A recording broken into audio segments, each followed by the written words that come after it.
Breakfast के व्यवस्थापक मंडल की ओर से हम आपको इस त्रिदिवसीय वेद यज्ञ के में स्वागत करते हैं। यहाँ पर हम आज सायंकाल से पूजन अर्चन वंदन के साथ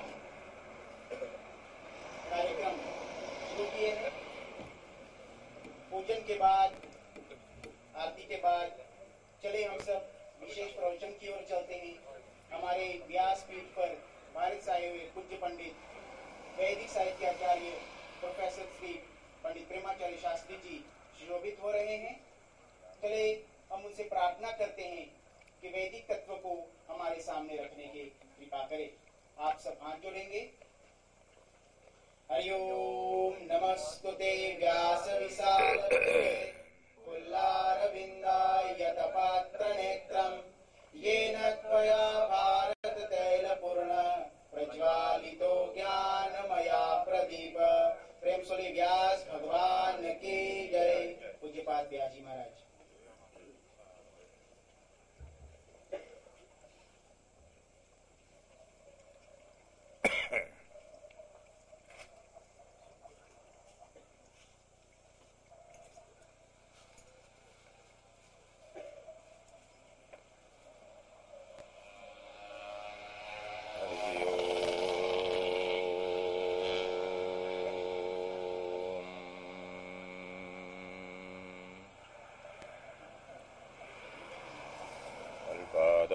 स्फुरतां येष जगतां जीवातवे जज्ञिवान् भूतानां भविकाय यः प्रथितवान् तांस्तान् विधिप्रस्तवान् विज्ञानोच्चयवान् अशेषशुभवान् विद्याभिरुद्योतवान् संवित्सौ भगवान् सवेद भगवान् भूयः समुज्जृम्भताम्। शशङ्खचक्रं सकिरीटकुण्डलं सपीतवस्त्रं सरसीरुहेक्षणम् सहारवक्षस्थलकौस्तुभश्रियं नमामि विष्णुं शिरसा चतुर्भुजम्। नमोऽस्त्वनन्ताय सहस्रमूर्तये सहस्रपादाक्षिशिरोरुबाहवे सहस्रनाम्ने पुरुषाय शाश्वते सहस्रकोटि युगधारिणे नमः। मूकं करोति वाचालं पङ्गुं लङ्घयते गिरिं यत्कृपातमहं वन्दे परमानन्दमाधवम्।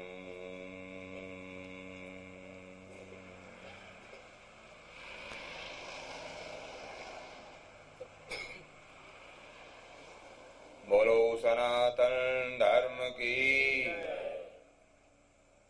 राजा रामचंद्र महाराज की, वीर बजरंगबली की, श्री कृष्णचंद्र भगवान की, दुर्गा माता की, वेद भगवान की,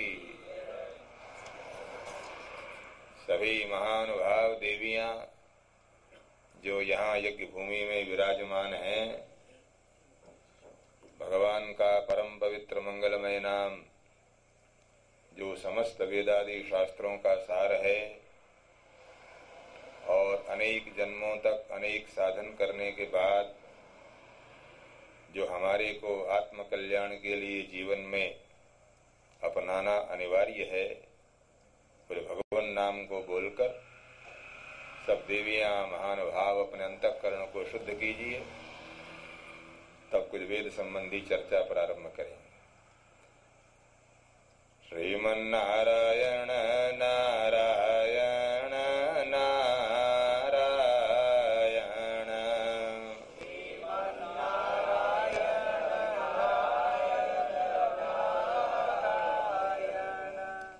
वेद दोनों एक दूसरे के पूरक पर्यायवाची शब्द हैं, इसलिए नारायण बोलने पर भी वेद की स्तुति होती है। लक्ष्मी नारायण नारायण नारायण लक्ष्मी नारायण नारायण श्री नारायण नारायण नारायण लक्ष्मी नारायण नारायण भजमन नारायण नारायण नारायण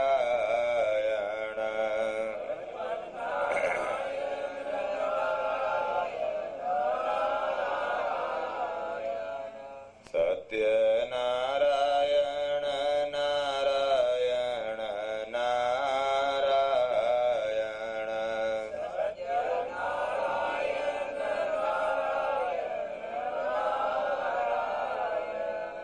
श्रीमन्नारायण नारायण नारायण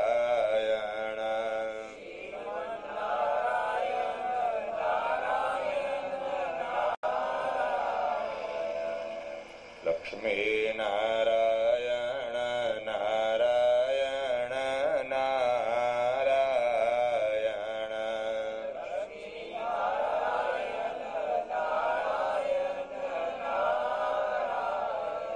भगवान पूर्णतम पुरुषोत्तम अकारण करुण करुणावरुणालय सर्वांतरात्मा सर्वाध्यक्ष भगवान श्रीमन्नारायण की असीम अनुकंपा है,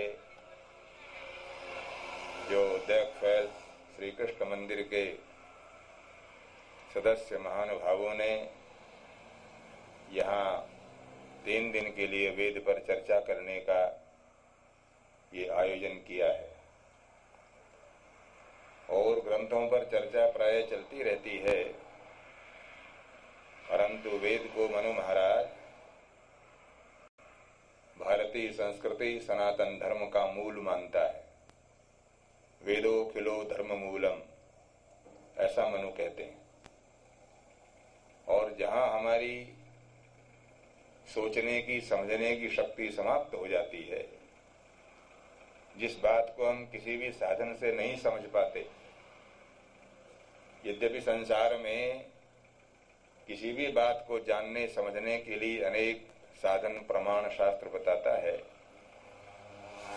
और जब उनसे भी काम नहीं चलता, अर्थात मानव बुद्धि जहां थक जाती है, हार मान लेती है, जब हमारे दिमाग से गुत्थी नहीं सुलझ पाती और दिमाग भी, बुद्धि भी, विचारना शक्ति भी हथियार डाल देती है, वहां से वेद प्रारंभ होते हैं।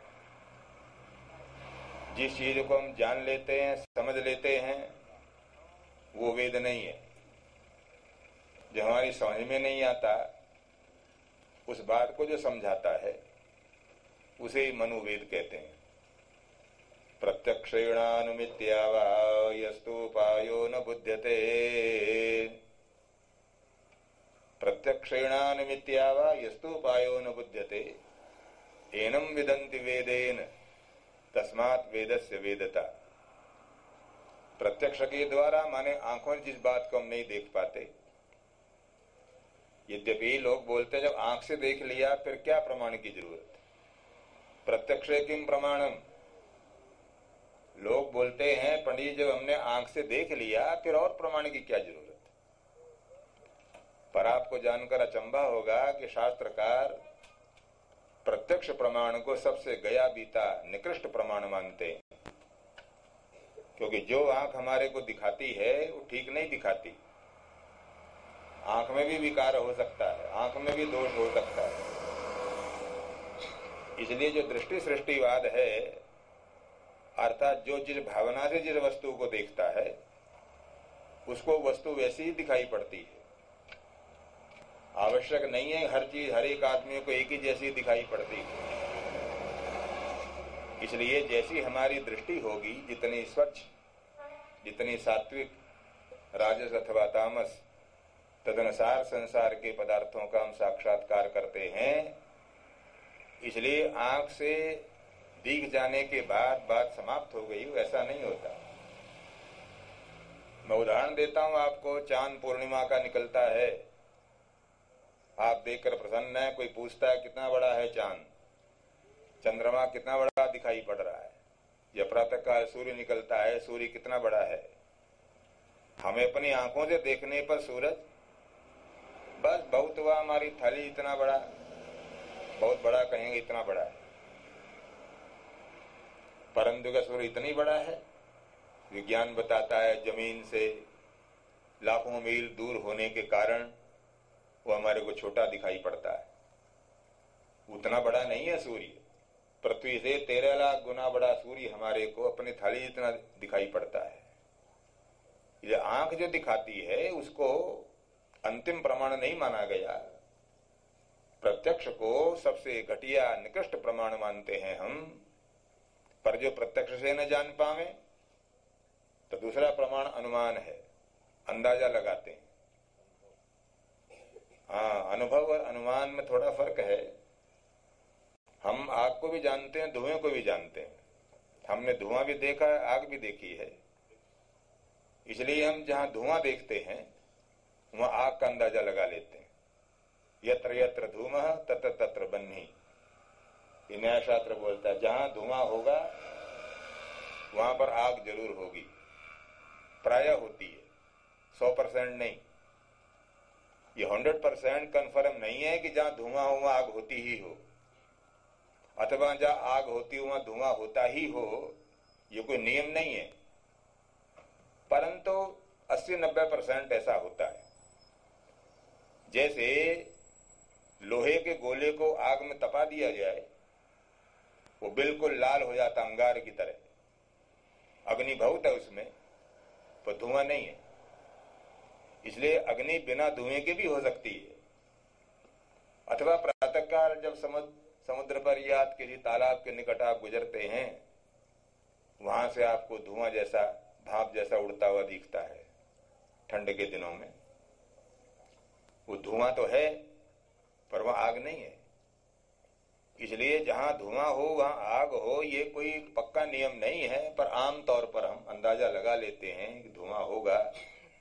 जैसे बादल हो जाए तो अंदाजा लगाते हैं वर्षा होगी, तो जरूरी नहीं है कि बादल आए तो वर्षा होगी ही जरूर। इसलिए अनुमान भी प्रत्यक्ष के पीछे चलता है। अर्थात हमने आग देख रखी हो, धुआं देख रखा हो, तब हम अनुमान कर सकेंगे। जो बालक न आग को जानता न धुएं को जानता, वो अनुमान भी नहीं कर पाता। तो दूसरा प्रमाण अनुमान है किसी बात को जानने के लिए, प्रत्यक्ष अनुमान। तीसरा उपमान। उपमान बोलते हैं उस जैसा। जैसे किसी ने गाय देखी है, परंतु गाय जैसा एक जानवर होता है गवय, उसको बोलते हैं संस्कृत में। गवय को नहीं देखा तो पूछता है कैसा होता है गवय, तो बोलते हैं जैसी गाय होती है। इसलिए गाय के कारण वो गवय का अंदाजा लगा लेता है। चौथा प्रमाण तीसरा उपमान है, प्रत्यक्ष अनुमान उपमान। और चौथा प्रमाण है शब्द। ऋषियों ने, महापुरुषों ने जो कहा हम उसको प्रमाण मानते हैं। इसलिए आप्त वचन को आप्त माने, यथार्थ कहने। आप्तस्तु यथार्थ वक्ता, जो बिना किसी स्वार्थ के, बिना किसी लोभ के, बिना किसी लालच के, बिना किसी दबाव के, बिना किसी प्रकार के स्वार्थ के सत्य का प्रवक्ता हो, उसको आप्त कहा जाता है। इसलिए आप्त वचन को सबसे बड़ा प्रमाण मानते हैं। ऋषियों के वचन को प्रमाण मानते हैं। व्यास प्रमाण है, कणाद प्रमाण है, वैशेषिक ग्रंथ लिखने वाले महापुरुष प्रमाण हैं। ऋषियों को जब सम्मान देते हैं इसलिए देते हैं कि वो जो कहते हैं बिना किसी स्वार्थ के उन्होंने कहा। इसलिए इतने प्रमाण है संसार में चीजों को जानने के लिए। पर जब हमारी ये कोई प्रमाण काम न करे, जहाँ प्रत्यक्ष काम नहीं करता है, अनुमान भी काम नहीं करता है, उपमान भी नहीं है, कोई आप्त वचन भी, हाँ जहाँ प्रमाण न हो वहां जो हमारी सहायता करता है किसी बात को समझाने में, उसको वेद कहते हैं। मनु महाराज बोलते हैं एनम विदंति वेदेन तस्मात् वेदस्य वेदता। वेद की महिमा इसमें नहीं है कि वो सांसारिक पदार्थ बातें हमें समझा देता है। वेद की महिमा इसमें है कि जो हम नहीं जानते उसको हमें बताने का रास्ता बताता है। एनम विदंति वेदेन तस्मात् वेदस्य वेदता। श्रीमन्नारायण नारायण नारायण।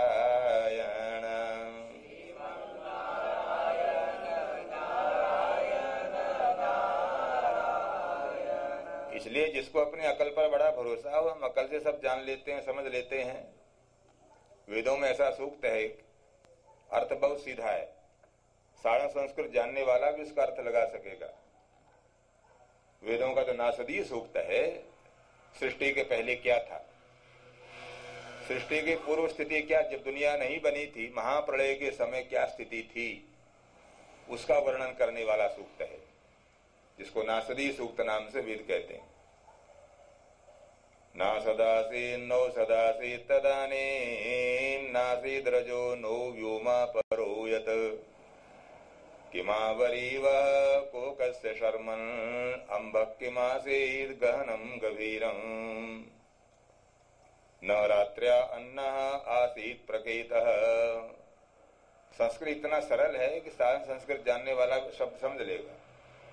वेद मंत्र कहता है कि ऐसा समय था, उस समय सत नहीं था, न सत वस्तु थी न असत था। ना सदासी नो सदासी तदानीम, उस समय न असत था न सत था, न प्रकाश था न अंधकार था, न रात थी न दिन था, न सुख था न दुख था। अब सवाल पैदा होता है कि हम तो दो ही चीज जानते हैं, ये रात है या दिन है, सुख है या दुख है, प्रकाश है या अंधकार है, सत है या असत है।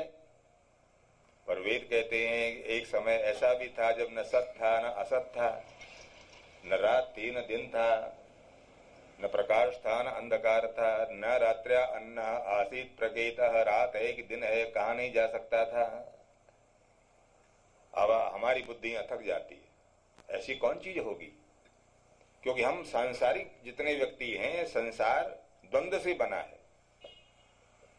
द्वंद्व से मुक्त होना ही वेद का ज्ञान है। द्वंद्व माने दो चीजें, सुख दुख, प्रकाश अंधकार, स्त्री पुरुष, जोड़ा है संसार में, हम जोड़ों में घिरे हुए हैं।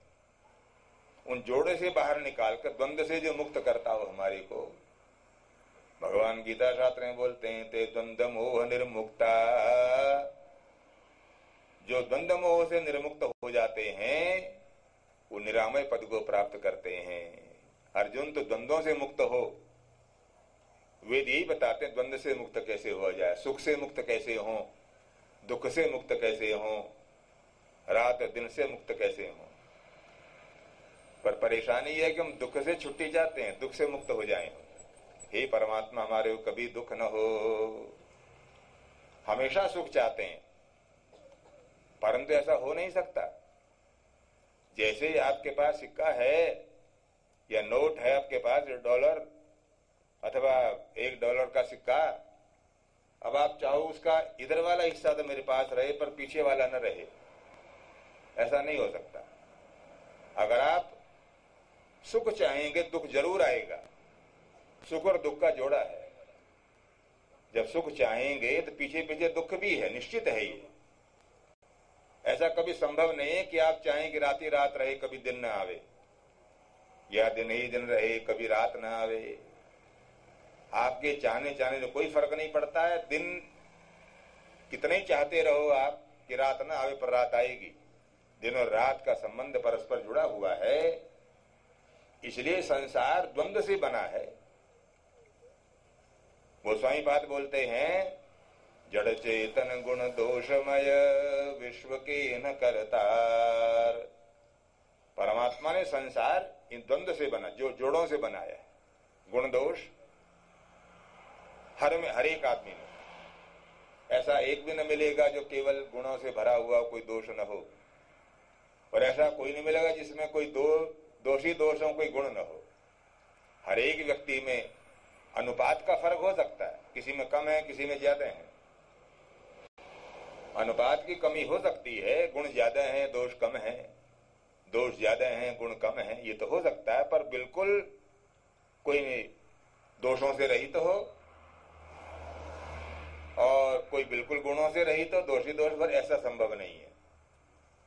जैसे संसार जितने पेड़ पौधे हैं, लता गुल्म वृक्ष वनस्पति घास फूस अनंत हैं पृथ्वी पर, उनमें एक भी चीज बेकार नहीं है। पृथ्वी किसी वस्तु को व्यर्थ पैदा नहीं करती। हर एक घास, हर एक पत्ता, हर एक पेड़, हर एक पौधा है, उसकी शाखा, फल, मंजरी, फूल, ये सब किसी न किसी काम आते हैं। ये सब किसी न किसी काम आते हैं, इनका उपयोग है। प्रकृति में कोई चीज व्यर्थ नहीं हो सकती, हर चीज का उपयोग है। परंतु हम नहीं जानते, हमें नहीं मालूम किसका क्या उपयोग है। जो जान लेते हैं उसका लाभ उठाते हैं। हम नहीं जानते तावता को इसका उपयोग नहीं, ऐसा नहीं कहा जा सकता। हम जानते नहीं है इसलिए उसका कोई उपयोग नहीं है, ऐसा कहना मूर्खता है। परंतु पृथ्वी पर कोई भी पदार्थ जैसे बेकार नहीं, हर जड़ी बूटी का कुछ न कुछ उपयोग है जरूर। आयुर्वेद शास्त्र में इसी बात पर विस्तार से विचार किया गया है। नीम के क्या गुण हैं, आम के क्या गुण हैं, पीपल के क्या गुण हैं, जामुन के क्या गुण, वही पृथ्वी पैदा करने वाली है। परंतु हर एक जड़ी बूटी, लता गुल वृक्ष वनस्पति औषधि है, वो किसी न किसी उपयोग में आती है। इसी प्रकार जो प्राणी है संसार में, दुनिया में,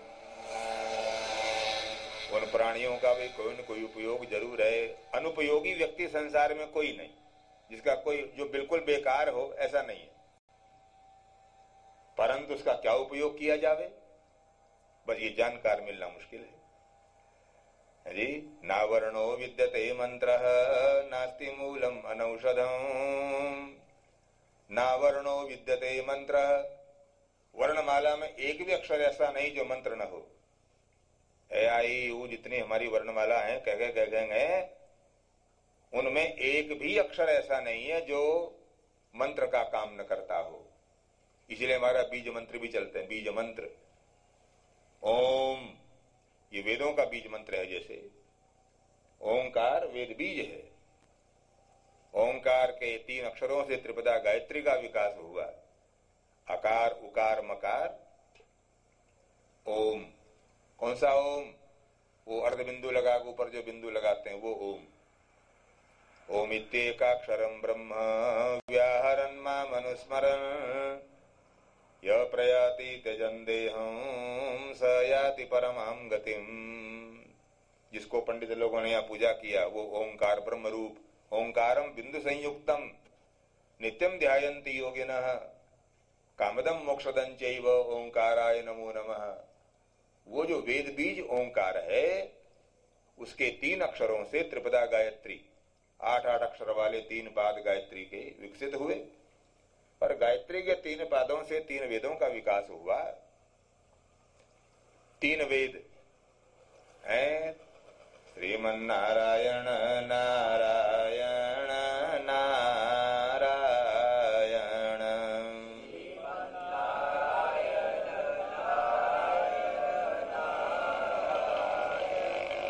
इसलिए जो हमारी संस्कृति, धर्म और परंपराओं का मूल है, उस वेद के संबंध में जानना बहुत जरूरी है। मनु महाराज बोलते हैं, जब वेद से दूर चले जाते हैं हम, वेद से जब दूर चले जाएंगे, वेद में क्या लिखा है कभी सुनेंगे नहीं, पढ़ेंगे नहीं, समझने की कोशिश नहीं करेंगे, तो अनेक प्रकार के दोष जाति में पैदा हो जाएंगे। इसलिए जाति में दोष पैदा होने में पहला कारण वेदों का अनभ्यास। अनभ्यासेन वेदानाम आचारस्य च वर्जनात् आलस्यात् अन्न दोषाच्च मृत्युर्विप्रान् जिघांसति। वो जाति जीते जी मर जाती है जो वेद से दूर चली जाती है। वेदों का अनभ्यास पहला कारण है। वेद से दूर चले जाना। आज जो ईसाई हैं, मुसलमान हैं और दुनिया भर के जातियां हैं, मैं बात कई बार बोलता हूं, सृष्टि के प्रारंभ में केवल हिंदू था, हम सनातन धर्मी थे। दुनिया जब बनी, ये दुनिया का पहला सूरज जब निकला तो प्रथम सूर्य की प्रथम किरण एक सनातन धर्मी के ही माथे पर पड़ी थी। और जब दुनिया समाप्त होगी, इस सृष्टि का जो अंतिम सूर्य होगा, आखिरी सूर्य की अंतिम किरण भी एक सनातन धर्मी महापुरुष के माथे पर ही पड़ेगी, जो महर्षि मार्कंडेय के रूप में तब भी जीवित रहेंगे। वो प्रार्थना आप सबको याद है, करारविंदे न पदारविंदम मुखारविंदे विनिवेशयन्तम वटस्य पत्रस्य पुटे शयानं बालम मुकुंदम मनसा स्मरामि। बाल मुकुंद भगवान का वटपत्रशाही श्री कृष्ण का ध्यान करते हुए महर्षि मार्कंडेय प्रलय जल में भी विचरण करेंगे। तो सृष्टि के प्रारंभ में हम थे, सृष्टि के आखिर तक हम रहेंगे। तो बीच में जो आए इतने सब हैं जो इस समय, वो कहां से आए? हमारे में से निकले, हमारे में से गए। पर इतना फर्क क्यों हो गया? फर्क हो गया वेदों का अनभ्यास होने के कारण, अनभ्यासेन वेदानाम, वेद से दूर चले जाने के कारण। आज का नए भौतिकवादी बोलते हैं कि विकासवाद, ये बच्चों को पढ़ाया भी जाता है, विकासवाद है, दुनिया बढ़ रही है, आगे विकास हो रहा है। परंतु वेद ऐसा नहीं मानता। कुछ चीजों का विकास नहीं, ह्रास होता है। ज्ञान का और बल का कभी विकास नहीं होता, ज्ञान और बल का ह्रास होता है हमेशा। जितने ताकतवर, जितने परिश्रमी, जितने मेहनती, जितने कदकाठी में हैं, लंबे चौड़े हमारे बाप दादा थे, हमारे पूर्वज थे, उतने हम नहीं हैं। श्रीमन्नारायण नारायण नारायण, श्रीमन्नारायण नारायण नारायण। हमारे बाप दादा जितने ताकतवर थे, जितना खा पी सकते थे, जितना मेहनत परिश्रम कर सकते थे, उतने ताकतवर हम लोग नहीं हैं। शक्ति का ह्रास, शक्ति की क्षीणता होती, न हमारी कदकाठी उतनी, न हमारी शरीर संपत्ति उतनी, न हमारी धारणा शक्ति उतनी, हर चीज में। इसलिए शक्ति का, ज्ञान का और प्रकाश का ह्रास होता है। ये जो लाइट मेरे पास जल रही है, जितना इसकी रोशनी मुझे मिल रही है, उतनी आपको नहीं मिल रही है। हम प्रकाश से जो जो दूर जाएंगे, क्यों तो प्रकाश में क्षीणता आएगी जी। इसलिए जितना प्रकाश का सामर्थ्य मेरे निकट, जितना निकट होने वाले, जितने दूर होने पर उतने कम होगी। तो ज्ञान का, प्रकाश का कभी विकास नहीं होता, ह्रास होता है हमेशा। इसलिए ये जो पढ़ाया जाता है कि आजकल विकास था, पहले लोग जंगली थे, खाना पीना जानते नहीं थे, पत्थर के भाले से शिकार करते थे, कच्चा मांस खाते थे, अग्नि को नहीं जानते थे। आजकल के स्कूलों में बच्चों को यही पढ़ाया जाता है। पुराने लोग आग नहीं जानते थे, पाषाण युग था, कंदराओं में रहते थे, कपड़ा नहीं जानते थे, नंगे रहते थे और पत्थर के भाले बनाकर शिकार करते थे, अग्नि को भी नहीं जानते थे, कच्चा मांस खाते थे। ये अपने बाप दादाओं की बातें हमारे बच्चों को पढ़ाते हैं। सुनो कान खोलकर बात, ये पूर्वी और पश्चिमी सब विद्वान मानते हैं कि संसार में सबसे पुरानी पुस्तक क्या है? दुनिया में सबसे प्राचीन और सबसे पहली पुस्तक कौन? ऋग्वेद। ऋग्वेद को पश्चिमी पंडित भी सबसे प्राचीन पुस्तक मानते हैं, सबसे पहला, सबसे पुराना। उस समय का विवाद अलग है, कितना पुराना बात नहीं, परंतु सबसे इससे पुरानी कोई पुस्तक न थी। ऋग्वेद से पुराना कोई पुस्तक नहीं। और ऋग्वेद हमारा ग्रंथ है, हिंदू जाति का, सनातन धर्मियों का ग्रंथ है। और ऋग्वेद के पहले मंत्र का पहला अक्षर, पहला शब्द अग्नि है। ऋग्वेद प्रारंभ होता अग्निमीले पुरोहितम, यज्ञस्य देव मृत्विजम होतारम रत्नधातमं पुरोहितम अग्निमीले। अपने सामने प्रज्वलित विद्यमान देवताओं की पुरोहित अग्निदेव की मैं प्रार्थना करता हूँ। स्तौमी ईले स्तौमी अग्निमीले यज्ञ से देवम ऋत्विजम होतारम रत्नदातमम। तो जिस जाति के धर्म ग्रंथ में सबसे पहला शब्द अग्नि हो, उस जाति के लोग अग्नि को नहीं जानते थे, कच्चा मांस खाते थे, जंगलों में रहते थे, कपड़ा नहीं जानते थे पहनना। ये कहना इससे बड़ा झूठ और क्या हो सकता है। इसलिए मैं कहता हूं, जिस समय भारतवर्ष में सरस्वती सिंधु नदी के किनारे वैदिक ज्ञान का साक्षात्कार हमारे पूर्व ऋषि किए हुए थे, भारत के पास जो वैदिक ज्ञान की संपत्ति थी, उस समय इधर पश्चिमी देशों तक यातायात के साधन कम होने के कारण, अमेरिका तो 500 साल पुराना है, अमेरिका के तो ज्यादा पुरानी इतिहास है भी नहीं, 500 वर्ष पुराना सिर्फ। श्रीमन्नारायण नारायण नारायण।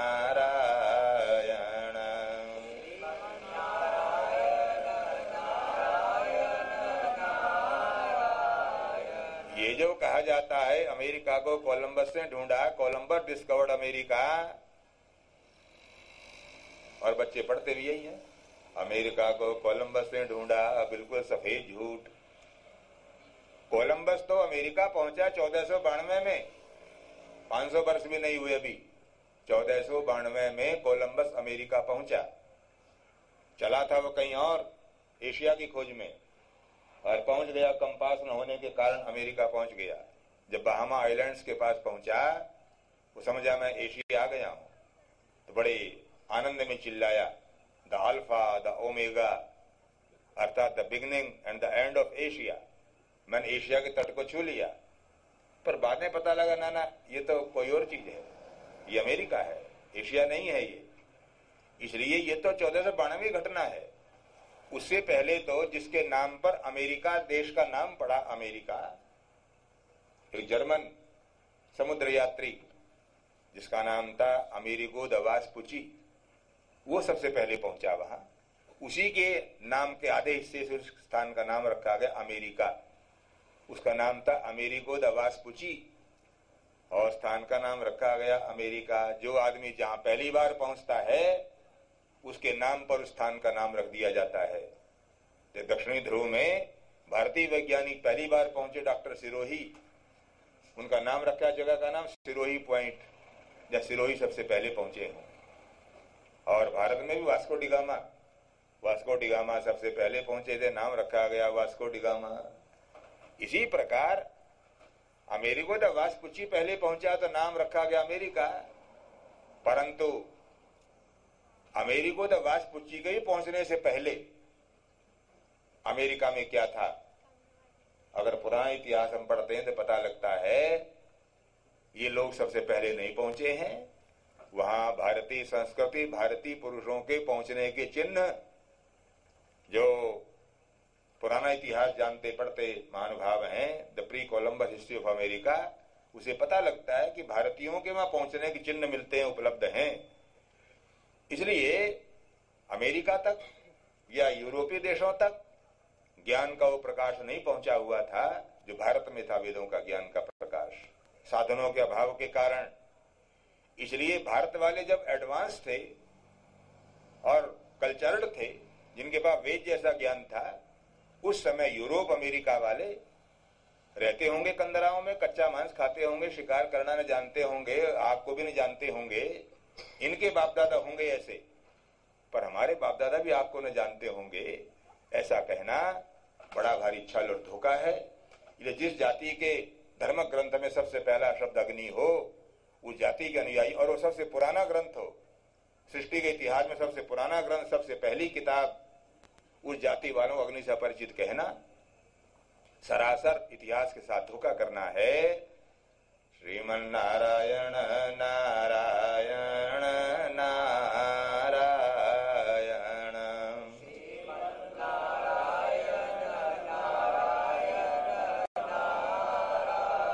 आप पढ़े के महानुभाव जानते हैं, आज से कुछ वर्ष पूर्व तक ये ग्रीक, बेबोलियन और मिस्र जो अपने को पुरानी संस्कृति के अधिष्ठाता मानते हैं, ग्रीक कैलेंडर और भारतीय कैलेंडर में जमीन आसमान का फर्क था।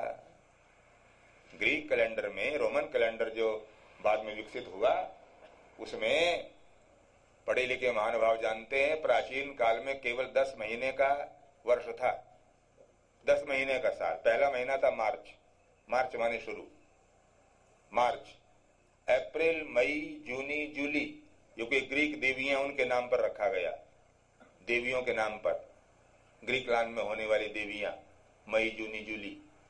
आगस्टस, उनके कोई महापुरुष हुए, उनके नाम पर रखा गया है आगस्टस।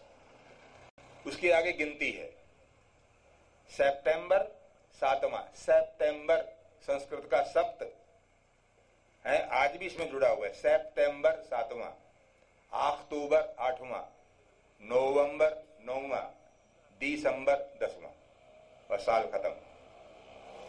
10 महीने का वर्ष माना जाता था, पर जब भारतीय कैलेंडर के से संपर्क हुआ और ये पता लगा कि हिंदुस्तान वाले तो 12 महीने का वर्ष मानते हैं, हमारे यहाँ केवल 10 ही महीने का चलता है, तब उन्होंने 2 महीने और जोड़े वो बराबर करने के लिए। परंतु जोड़ तोड़ है ये पता लगता, आज ही पता लगता है। जोड़ने चाहिए थे दिसंबर के बाद 2 महीने, पर जोड़े उन्होंने मार्च से पहले, जनवरी फरवरी 2 देवियों के नाम पर। तो फल क्या हुआ? फल ये हुआ, बोलते हैं सितंबर, पर हो गया वो 9वां महीना। बोलते हैं अक्टूबर, पर हो गया वो 10वां। नवंबर 11वां हो गया है, और दिसंबर 12वां हो गया। जोड़ना भी नहीं आया। अगर दिसंबर के बाद जोड़ते तो हिसाब ठीक रहता, परंतु मार्च के पहले जोड़ने के कारण, इसलिए यह ऐतिहासिक प्रमाणों की मैं चर्चा नहीं कर रहा हूं, पर एक बात बताना चाहता हूं कि भारतीय संस्कृति वेद के ऊपर आधारित है। वेद ज्ञान हमारे पास था, हमने संसार को, सभ्यता, जीवन शैली, रहन सहन, धर्म, मानवीय गुणों का विकास करने वाले हम हैं। हमने दुनिया को सिखाया। मनु बोलते हैं तद्देश प्रसूतस्य सकाशात् अग्रजन्मनः स्वं स्वं चरित्रं शिक्षेरन् पृथिव्याम सर्वमानवा। भारतवर्ष में पैदा होने वाले महापुरुष ऋषियों के द्वारा पृथिव्याम सर्वमानवा, पृथ्वी पर रहने वाले समस्त प्राणियों ने मानवता का संदेश, सनातन धर्म कहो, मानव धर्म कहो, वैदिक धर्म कहो, एक ही बात है, जो हमारे को मनुष्य बनाना सिखाता है और हमारा वास्तविक संबंध किसके साथ है ये बताता हमारे को। भगवान के साथ हमारा जो वास्तविक नाता है। वेद बोलते हैं वेदाहमेतं पुरुषं महांतं आदित्य वर्णं तमसः परस्तात् तमेव विदित्वाति मृत्युमेति नान्य पंथा विद्यते यनाय। ये पंक्ति बहुत प्रसिद्ध है, नान्य पंथा विद्यते यनाय, अर्थात इसके अतिरिक्त और कोई मार्ग नहीं है। किस बात का? नान्य पंथा विद्यते ना, इसके सिवाय और कोई रास्ता नहीं है। किस बात के लिए? मृत्यु को पार करके अमर हो जाने के लिए, इसके अतिरिक्त और कोई मार्ग नहीं है। तमेव विदित्वा मृत्युमेति, तमेव विदित्वा, उसी ब्रह्म परमात्मा श्रीमन नारायण को जान लेने के बाद मृत्युम मत्येति, हम बार बार मरना, बार बार पैदा होना, बार बार संसार में आना, इस क्रम को समाप्त कर सकते हैं और कोई मार्ग नहीं है। नान्य पंथा विद्यते यनाय। परंतु जिसको जानना है, वो जो पुरुष है, वेदों में पुरुष परमात्मा के लिए आया है शब्द, श्रीमन नारायण नारायण नारायण।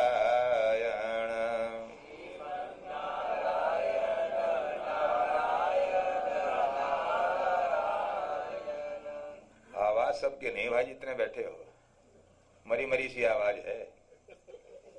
हाँ, लक्ष्मी नारायण नारायण नारायण।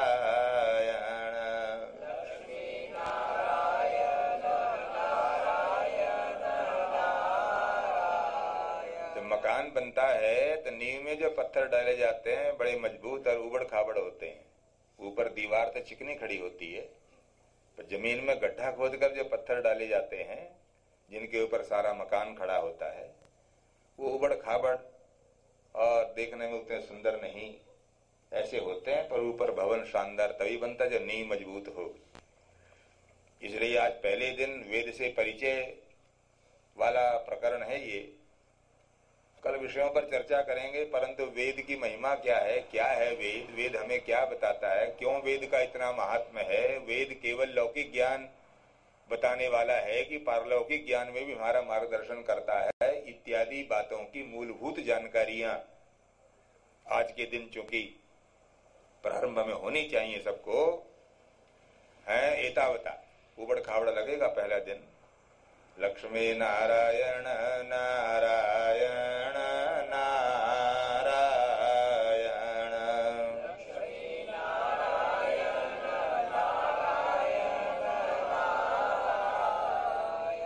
पुरुष नाम है परमात्मा का, भगवान का नाम पुरुष है। चारों वेदों में पुरुषोक्त है। चारों वेदों में पुरुषोक्त ज्यों के त्यों, वो 16 मंत्र ज्यों के त्यों है।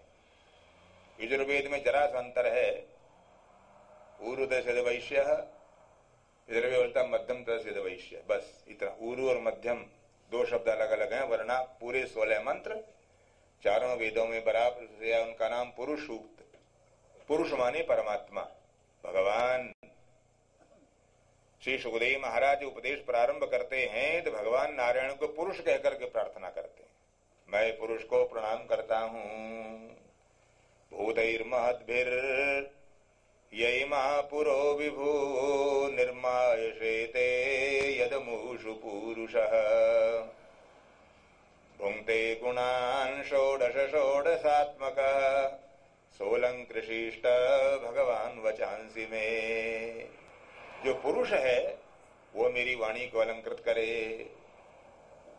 पुर माने शरीर, पुर माने शरीर, मनुष्य, पशु, पक्षी, कीट, पतंग, हाथी, घोड़ा, गधा, जलचर, स्थलचर, नभचर, जितने प्रकार के शरीर हैं उनका नाम है पुर। और पुरी शेते असौ पुरुष, जो सब शरीरों में चैतन्य रूप से विराजमान है उसका नाम पुरुष है। इतने छोटे छोटे जीव हैं जो आंख से नहीं दिख पाते, आंख भी उनको देख नहीं पाती। जी अभी मैं 4 दिन निकेरी रह करके आया तो वहां इतनी तरह के जीव मैंने देखे, या नहीं देखे पारामारिकों में, या इधर नहीं देख पाया उतने। ये पंडित हमारे साथ थे विश्वानंद, जहां ठहरे थे हम, इतनी तरह के जीव, इतना छोटा मच्छर मस्कीटो, मैं समझता था वहां का वो क्या वो कुटकी ही परेशान करने को काफी है, परंतु कुटकी से भी खतरनाक। जब वो काटता तो पता लगता हो कुछ है, और आपका आश्चर्य होगा चश्मा लगाने पर भी यूं करके देखना पड़ता था कहां है, इतना छोटा है जी। हाँ, इतना छोटा मच्छर है। अब अंदाजा लो, इतने छोटे मच्छर को भगवान ने क्या चीज दी है जो काटता है तो पता लगता है, क्या चुभाता है वो। जरा अंगुली से यूं दबा रगड़ दो तो उसका कचूमर निकल जाए, है ही कुछ नहीं, न खून अंदर, न पानी निकलता, कुछ भी नहीं। पता नहीं कितने रात भर में पैदा होते मरते जाए समृद्ध योनियां हैं, पर उसमें भी काटने की सामर्थ्य दी है। वो क्या है जो चुभा सकता है हमारे शरीर में। ये अनंत शरीर है, परमात्मा ने बना, हम उतनी कल्पना नहीं कर सकते कितने शरीर बनाए हैं, और उन तरह तरह के शरीरों को इतनी विलक्षण बनाया। एक कॉपी नहीं की किसी की, जो शरीर बनाया बस वो अपने जैसा एक ही है, दूसरा प्रतिबिंब नहीं बनाया। जितने आप या माई भाई बैठे हो, बस आप जैसा कोई दूसरा नहीं है, मेरे जैसा कोई दूसरा नहीं, इन जैसा कोई दूसरा नहीं। जैसे ही परमात्मा स्वयं अद्वितीय है, परमात्मा जैसा कोई दूसरा जैसे नहीं है, इसी प्रकार हमारे जैसा भी दूसरा कोई नहीं है। हालांकि वही नाक सबके पास, वही आंख और वही कान, इतना सबके पास बराबर वही है, पर उतने में इतना फर्क कर दिया है, इतना अंतर हो गया कि 6 अरब प्राणी संसार के, 6 अरब दुनिया की आबादी 6 अरब, पर 6 अरब प्राणियों में किसी की शक्ल किसी से नहीं मिलती, हर पहचाना जाता है। और ये बाएं हाथ का तुम्हारा अंगूठा है, अंगूठा, इसका निशान सबका अलग अलग है। जो हस्ताक्षर करना नहीं जानते हैं वो कागज पर अंगूठा लगाते हैं, अंगूठे पे स्याही लगा करके कागज पर लगाएंगे, स्टाम्प अंगूठे का, बाएं हाथ का अंगूठा। तो बाएं हाथ के अंगूठे पर ये जो इतनी बारीक रेखाएं हैं, ये सबके अलग है। 6 अरब प्राणी संसार में सबके अलग अलग, किसी का अंगूठे का निशान किसी से नहीं मिलता जी। और ऐसे ऐसे प्राणी परमात्मा ने हमारे को योग्यता नहीं जी जो कुत्ते को दी है, कुत्ते को सूंघने की ताकत, सूंघते तो हम भी हैं, परंतु कुत्ता जी प्राणी है, उसको एक बार किसी गंध सूंघा दो तो भीड़ में भी उसको पहचान लेगा। ये जो पुलिस के कुत्ते हैं, चोरों को पकड़ लेते हैं, बस उनको एक बार सूंघा देते हैं, कुछ अमुक आदमी को पकड़ना है, और वो गंध उसके नाक में बस जाती है और फू फू फू फू करता हुआ वो, हाँ, उसी के पास जाकर खड़ा होगा जहां वो, या अथवा आसपास जहां उसकी गंध होगी। कितनी सेंसिटिव नाक कुत्ते की बनाई है, और कोई गंध प्रभावित नहीं कर पाती, जो गंध एक बार सूंघ ली बस। इसलिए आदमी ज्यादा अक्लमंद लगता है कुत्ता, बहु आदमी चोर को नहीं पकड़ सकता, कुत्ते पकड़ लेते हैं। श्रीमन नारायण नारायण नारायण,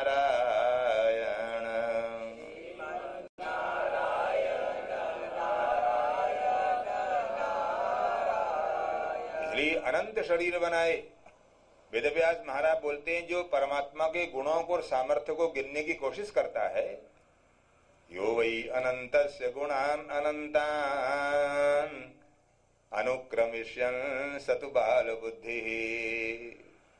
व्यास जैसे महापुरुष बोलते हैं, जो परमात्मा भगवान नारायण के गुणों को गिनने की कोशिश करता है, कितने गुण हैं भगवान में, शायद पृथ्वी में कितने मिट्टी के कण हैं इसको गिना जा सकता हो।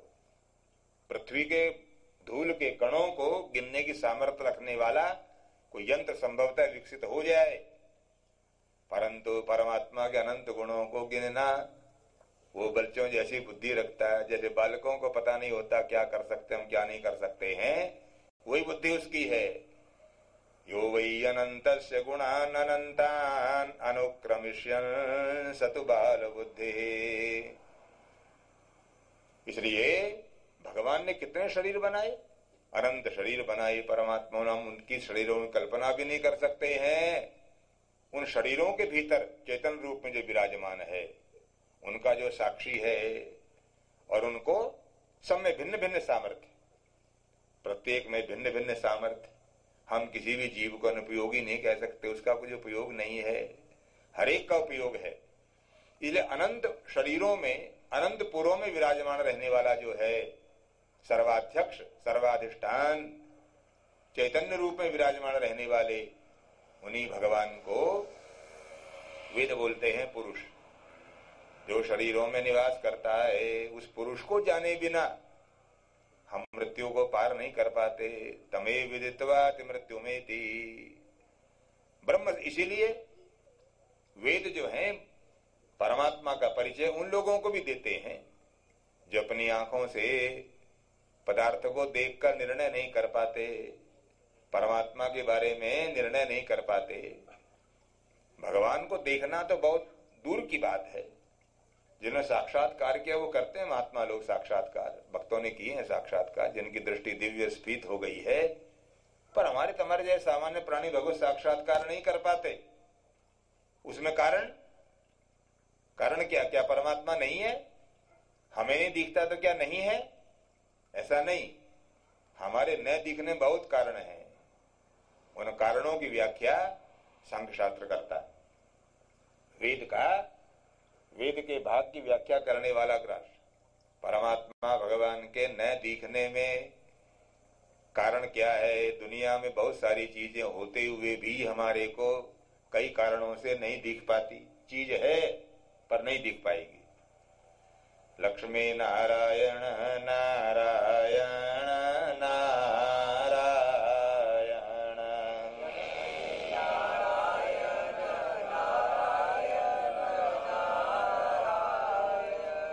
उदाहरण के लिए सांख्य शास्त्रकार बोलते हैं अति दूरात् सामीप्यात्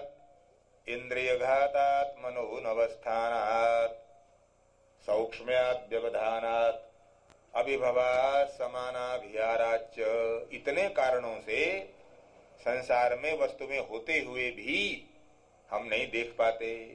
आंखें खुली हैं, चीज भी मौजूद है, फिर भी हमें नहीं दिखाई पड़ती।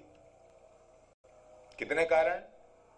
सांकार अति दूरा पहला कारण है, जो बहुत दूर की वस्तु है वो होते हुए हमारे को नहीं दिख पाएगी।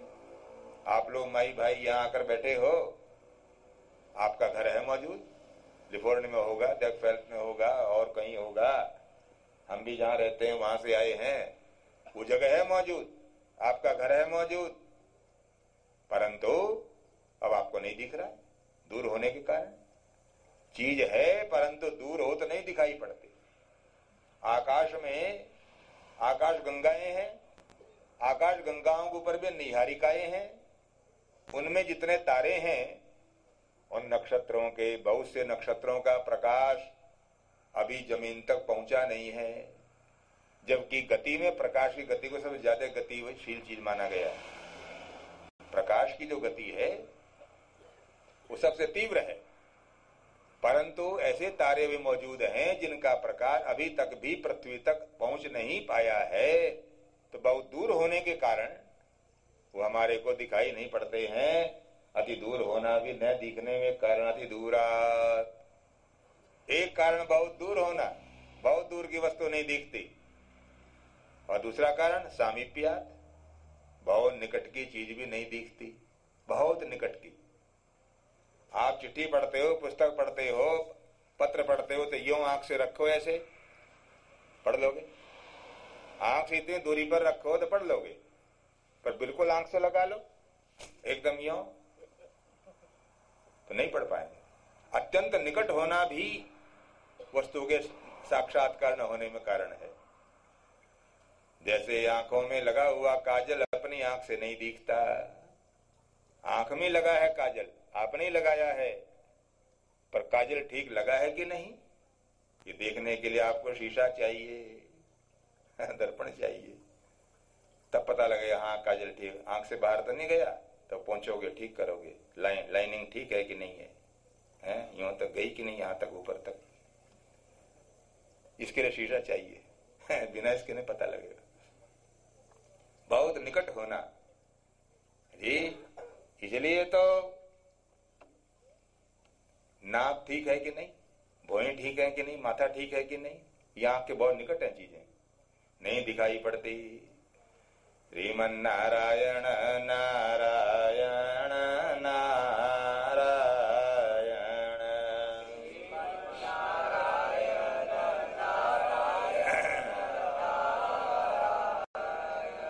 कभी कभी घर वालों को धोखा देने के लिए या काम से बचने के लिए आंख मूंद कर लोग लेट जाते हैं जैसे सो रहे हो, सो गए, परंतु आपको अचंभा होगा जान के कि आंख बंद करने के बाद भी अंदर आंखों की पुतली हिलती रहती है। जो सचमुच सो जाता है उसको स्थिर रहती है, पर जो धोखा देने के लिए आंख मूंद कर लेटा है उसकी आंखों की पुतली हिलती रहती है। ये पहचान, मैं जब बहुत छोटा था, 10-12 वर्ष का रहा हूंगा, तुम्हारे पिताजी हमें रात को सेवा करते, हम उनके शरीर दबाते, हाथ पांव, वो हमारे को श्लोक याद कराते थे। और भाई जो श्लोक हमने उनके सेवा करते समय याद किए, बाद में बहुत पुस्तक पढ़ी, साहित्याचार्य परीक्षा तक पास किया और दुनिया भर के ग्रंथ पढ़ रहे हैं अभी तक भी, पर वो श्लोक कहाँ के हैं, किस ग्रंथ के हैं, किस कवि के हैं, हमें नहीं मालूम। हमें ये कहकर के याद किया है, कराए कि भाई मेरे पिताजी ने मेरे को याद कराए थे, ये खानदानी संपत्ति है, मैं तुम्हारे को याद कराता हूं, तुम याद करो। हमने आगे अपने बच्चों को याद कराए हैं। वो श्लोक तो सेवा करते उस श्लोक याद कराते, रोज ये क्रम था। अब दिन भर पाठशाला में, विद्यालय में पढ़ें, खेलें, कूदें, रात को फिर उनकी सेवा करते करते श्लोक याद करें, तो बहुत उस समय तंगी लगती थी, कब छुट्टी मिले, कब जा करके सोएं। अब तो लगता है कि बड़ी कीमती चीजें हमारे को दी गई हैं जो कहीं उपलब्ध नहीं, ऐसे श्लोक। परंतु तब लगता था बचपन में, वो क्या नाम, अटपटा, एक दिन मन में हुआ कि छोड़ो सारा झगड़ा, आज की ही तरह श्लोक याद करने छुट्टी पाओ। क्या करें? पिताजी हमारे शाम को घूमने के लिए नदी किनारे जाया करते थे। गांव की बात है, गांव में बिजली ये सब कुछ था नहीं, वो लालटेन जलानी पड़ती थी, लैंप जलाना पड़ता था। इससे पहले कि पिताजी शाम को बाहर से घूम करके आते, बस हमने चटपट थोड़ा बहुत खाया पिया और चारपाई पर सोने का नाटक करके चारपाई पर लेट गए। पिताजी आए, देखा मुझे लेटा हुआ तो सोचा बीमार है क्या। माता जी से पूछा क्या बात है, तबीयत ठीक है इसकी? माता जी बोला तबीयत तो ठीक है, खा पी करके कुछ थका हुआ है, सो गया है, नींद आ गई इसको आज। मैं सारी बात सुन रहा हूं, सोया थोड़ी था मैं। जिसको रात को 11 बजे सोने का अभ्यास रोज का, सोया थोड़ी था, तो खाली ड्रामा करके लेटा हुआ था किसे छुट्टी मिल जाए आज। तो बोले सो गया। माता जी ने कहा आज जल्द थोड़ा बहुत खाया, सो गया। पिताजी ने भोजन किया। भोजन करने के बाद तसल्ली करने के लिए कि सोया है कि जाग रहा है, वो लालटेन लैंप लेकर के और मेरी चारपाई के पास आए, बेदी के पास। मैंने महसूस किया कि हाँ अब ये बस इस परीक्षा में अगर पास हो गए तो आज छुट्टी। इसलिए ऐसा बना लिया, बिल्कुल श्वास भी ऐसे चली जैसे सोते हुए का चलता है, शरीर बिल्कुल स्थिर, जैसे बड़ी क्या नाम सुषुप्ति अवस्था में हो, सपना भी नहीं है, तीसरी अवस्था चौथी में पहुंच गए हो, ऐसा ऐसे बन गए बिल्कुल। पिताजी निकट आए चारपाई कर, मेरे चेहरे के पास वो लैंप किया, ये देखने के लिए सचमुच सो रहा है कि नाटक है। चेहरे के पास रोशनी की तो मैंने अपने गाल पर उसका प्रकाश अनुभव किया, कर्माहट, हाँ प्रकाश आया चेहरे के पास। और तब मेरे चेहरे पर झांक करके जब देखा मेरी पुतलियां तो हिल रही हैं। समझ गए आज ये श्लोक याद करने से बचने के लिए ये नाटक कर रहा है। तो माता जी से बोले हाँ बहुत थका हुआ है, मगर मालूम पड़ता है सो गया है। परंतु पिताजी बोले सोने वाले की तो पहचान है ये कि जो सो जाया करता है उसके पांव का अंगूठा हिला करता है। तो मैं लगा अंगूठा हिलाने, हम लोग 100% अब सोने की बात पूरी ही कर रहे। बस जो ही अंगूठा हिलाया तो उस रात को 12 बजे तक श्लोक याद करने का।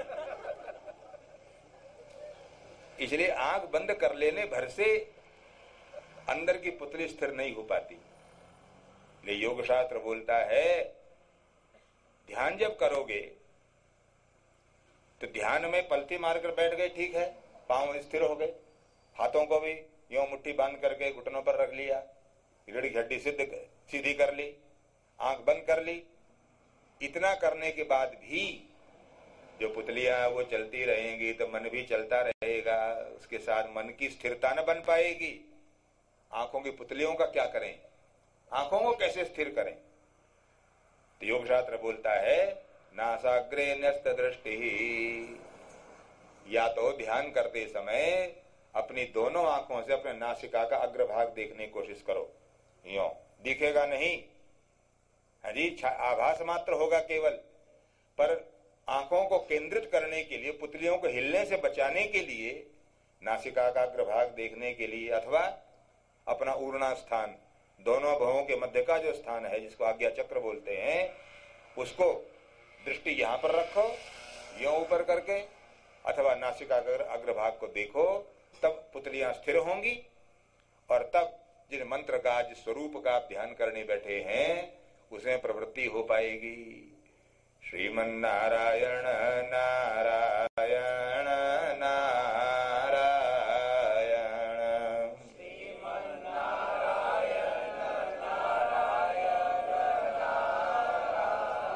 इसलिए सांख्य शास्त्र बोलता है बहुत दूर की वस्तु होते हमारे को नहीं दिखाई पड़ती, इसी प्रकार बहुत निकट की वस्तु भी अति समीप, अति दूरात सामीप्यात।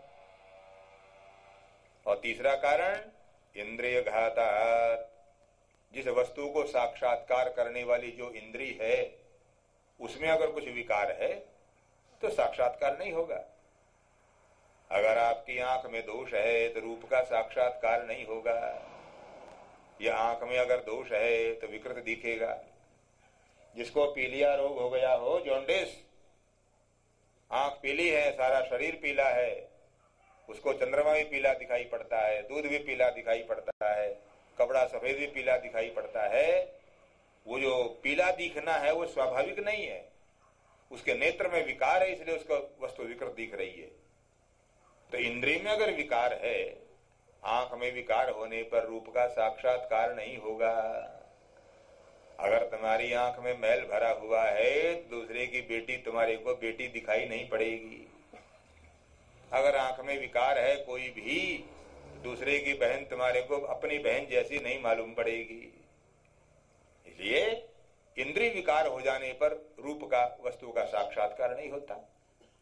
इसी प्रकार कान में अगर दोष है तो शब्द का साक्षात्कार नहीं होगा। है सब लोग सुन रहे हैं, परंतु जिसके कान में दोष है वो नहीं सुन पाता। उसमें विकार, कर्ण में विकार है जी। इसलिए हमारे कहा कि बहरा हो जाए, बहरा जी, बहरा अगर हो जाए तो उसको मोक्ष मिलता है। बहरे को पहले मुक्ति प्राप्त होने, अधिकारियों की लाइन में बहरा सबसे आगे होता है। क्यों भला? इसलिए कि बहरे में दो गुण पैदा हो जाते हैं जो हमारे में नहीं है।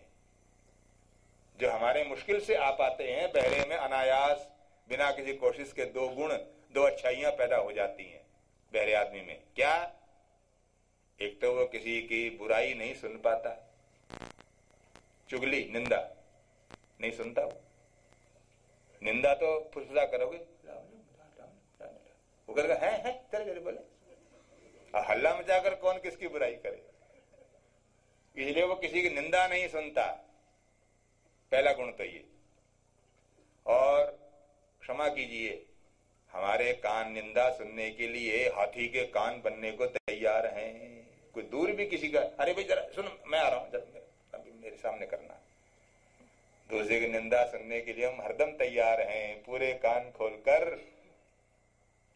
परंतु कोई कथा वार्ता, कुछ ऐसा काम हो रहा हो तब नींद घेरती है, आलस्य घेरता है, बस चलो जी, 100 परेशानियां पैदा होती है। निंदा में रस है। इसलिए बहरे में एक तो निंदा सुनने का नहीं सुनता किसी की, एक अच्छा ये पैदा हो गई। और दूसरे, बहरे आदमी को कोई गाली भी देवे, गाली, तो गाली सुनकर भी वो कहता है आलस खोद सब ठीक। वो समझता है कुछ समाचार पूछ रहा हो, कैसे हो ये पूछ रहा है शायद। तो जो गाली सुनकर के भी खुश होता हो और किसी की निंदा न सुनता हो, वो तो देवता है।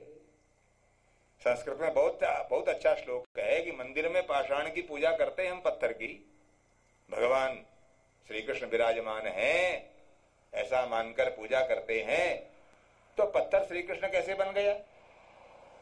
भगवान पना कैसे आ गया? भगवत्ता कैसे आई?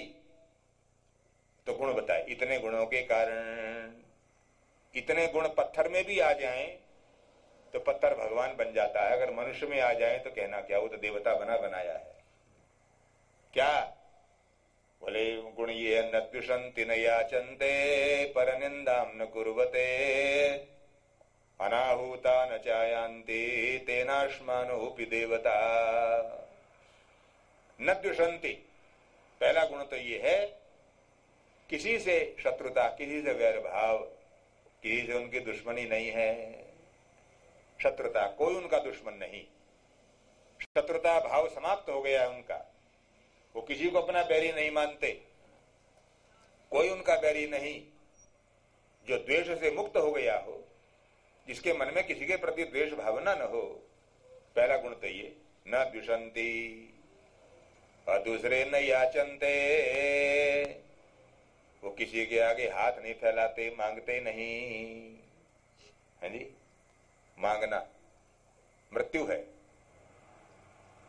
किसी के आगे हाथ फैलाना। हम दाता बने, वेद में प्रार्थना, हे परमात्मा हमारे को दाता बनाओ।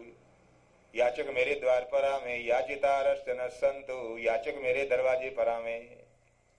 मास्म याचन कंचन, मैं किसी के आगे हाथ न फैलाऊं।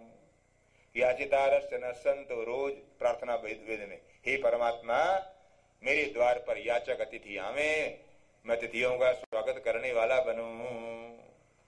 मेरे द्वार पर ऐसे याचकों को भेजो, पर मैं किसी का आगे हाथ न फैलाऊं, जीवन में देने वाला बनूं। दातारो नो विवर्धनताम, ब्राह्मण आशीर्वाद देते हैं यजमान को। जब पूर्णाहुति होती है तो बोलते हैं क्या क्या हो तुम्हारे घर में? बोले दातारो नो विवर्धनताम, तुम्हारे खानदान में देने वाले पैदा हों, दाता पैदा हों, याचक भिखारी पैदा न हो, लेने वाले नहीं देने वाले पैदा हो। इसलिए हम दाता बने।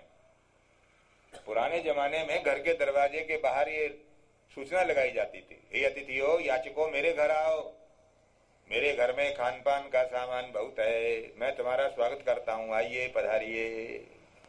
दरवाजे पर सूचना लिख करके हम अतिथियों को बुलाया करते थे। प्राचीन भारतीय परंपरा, प्रणाली, संस्कृति यही थी। पर भाई आजकल जो मॉडर्न एज वाले हैं, नए जमाने वाले, वो दरवाजे पर बोर्ड कुछ और लगाते हैं, सावधान, कुत्तों से सावधान, नो एडमिशन विदाउट परमिशन, बिना इजाजत के अंदर मत आना, कुत्तों से सावधान। है जी? श्रीमन्नारायण नारायण नारायण,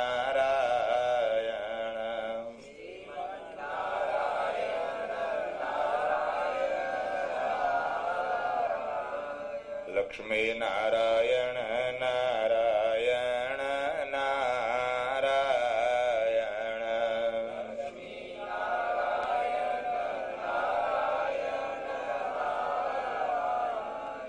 इसलिए इंद्रिय घात होने पर, कान में दोष है तो शब्द नहीं सुनेगा, नासिका में दोष है तो गंध सुगंध नहीं ग्रहण कर पाएंगे आप। अगर ठंड लग गई है, खरीफ हो गया, खरीफ, तो ऐसे आदमी को गुलाब सूंघाओ या गोबर सूंघाओ, दोनों बराबर है। उसके नाक में गंध ग्रहण करने की सामर्थ्य नहीं रही। इसलिए इंद्रिय विकार होने पर भी, जिह्वा में विकार है, ज्वर आ जाने पर, बुखार आ जाने पर हमें भोजन अच्छा नहीं लगता, रुचि समाप्त हो जाती है। कितने मीठी मोहन भोग भी कड़वा मालूम पड़ता है, दाल भी कड़वी मालूम पड़ती है, शाक भी कड़वा मालूम पड़ता है। तो जैसे जिह्वा में विकार आ जाने पर हम वस्तु का स्वाद ठीक से ग्रहण नहीं कर पाते, और नासिका में दोष आ जाने पर गंध सुगंध ग्रहण नहीं कर पाते, कान में दोष आ जाने पर शब्द का साक्षात्कार नहीं कर पाते, आंख में विकार हो जाने पर रूप का दर्शन नहीं कर पाते, जैसे इसी प्रकार बुद्धि में विकार आ जाने पर, बुद्धि में विकार आ जाने पर भी हम चीज को ठीक से समझ नहीं पाते। बुद्धि भी एक साधन है, अंतिम साधन बुद्धि है। भगवान कहते हैं इंद्रियाणि पराण्याहु इंद्रियेभ्यः परम मनः, मनसस्तु परा बुद्धि, प्रियो बुद्धे परतस्तु स। बुद्धि तक हमारी सीमा है, पर उसकी आगे जो है, उसके आगे परमात्मा प्रारंभ होता है, जो बुद्धि से भी परे है। इसलिए बार बार ये बात, जहां मन समेत वाणी जहां नहीं जाती है, मन भी जहां नहीं पहुंचता है, वांग मनसो अगोचर है, जो न वाणी से जाना जाता, बताया जा सकता है, न मन के द्वारा उसका साक्षात्कार करने पर बताया जा सकता है, जो अतीन्द्रिय है, इंद्रियों से भी ऊपर है। तो बुद्धि में विकार हो जाने पर, इसलिए भगवान बोलते हैं, दो शब्द सुनते हैं, सद्बुद्धि और बुद्धि। बुद्धि संसार के लिए चाहिए, सद्बुद्धि परमात्मा के लिए चाहिए। सद्बुद्धि उपासना के द्वारा सद्बुद्धि प्राप्त होती है, उपासना के द्वारा सद्बुद्धि, और लौकिक व्यवहारों के लिए बुद्धि चाहिए। हमारा काम पूरा हो जाए, हमारी बात बन जाए, इसके लिए बड़ा बुद्धिमान है जी, बड़ा बुद्धिमान है, बहुत होशियार है, बहुत चालाक है, ऐसा बोला जाता है। भगवान कहते भी हैं कि मैं उसको मुझसे मिलाने वाली बुद्धि देता हूं, है न देवा दंडमादाय रक्षन्ति पशुपालवत्, यस्यानुग्रहमिच्छन्ति बुद्ध्या संयोजयन्ति तम्। भगवान हमारी रक्षा करते हैं कैसे? जैसे गौओं की रक्षा करता है ग्वाला डंडा लेकर,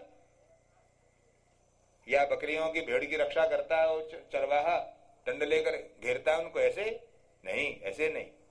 न देवा दंडमादाय रक्षन्ति पशुपालवत्, फिर कैसे? बोले यस्यानुग्रहमिच्छन्ति बुद्ध्या संयोजयन्ति तम। भगवान बोलते हैं मैं जिस पर कृपा करता हूं उसको सद्बुद्धि देता हूं, ऐसी बुद्धि जो मुझसे मिलाए। बुद्धि योग ददामि बुद्धि योगम तम ये न मामुपयांति ते।